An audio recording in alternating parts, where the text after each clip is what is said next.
কে তোমায় বলে বারাঙ্গনা মা, কে দেয় থুতু ও গায়ে? হয়তো তোমায় স্তন্য দিয়াছে সীতা সমসতী মায়ে।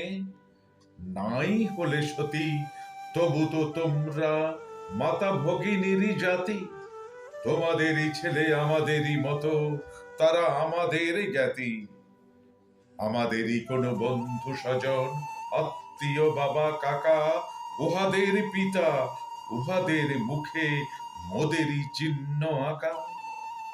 আমাদেরই মতো খ্যাতি যশ মান তারাও লোভিতে পারে, তাদেরও সাধনা হানা দিতে পারে সদর স্বর্গদ্বারে। স্বর্গবেশ্যাঘৃতাচি পুত্র হলো মহাবীর দ্রোণ, কুমারীর ছেলে বিশ্বপূজ্য কৃষ্ণ দ্বৈপায়ন। কানিন পুত্র কর্ণ হইল দানবীর মহারথী, স্বর্গ হইতে পতিতা গঙ্গা শিবেরে পেলেন পতি। শান্তনু রাজা নিবেদিল প্রেমে পুনঃ সেই গঙ্গায়, তাদেরই পুত্র অমর ভীষ্ম কৃষ্ণ প্রণমে যায়।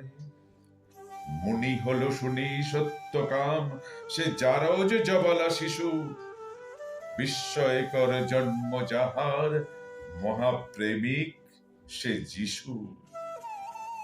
কেহ নহে হেথা পাপ পঙ্কিল, কেহ সে ঘৃণ্য নহে, ফুটিছে অযুত বিমল কমল, কামনা কালিয় দহে।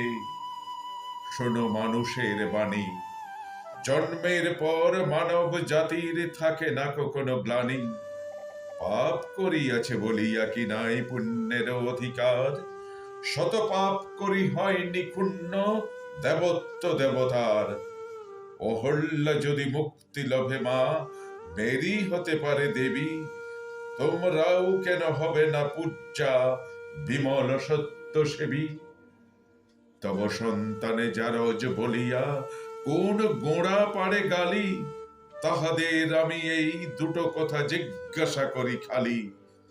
দেবতা গো জিজ্ঞাসী, ১৫০ কোটি সন্তান এই বিশ্বের অধিবাসী, কয়জন পিতা মাতা ইহাদের হয়ে নিষ্কামব্রতী পুত্র কন্যা কামনা করিল, কয়জন সৎসতী?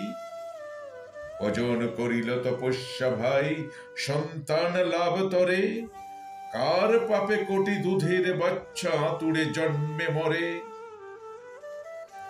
সেরে পশুর ক্ষুধা নিয়ে হেথা মিলে নর নারী যত, সেই কামনার সন্তান মোরা, তবু গর্ব কত।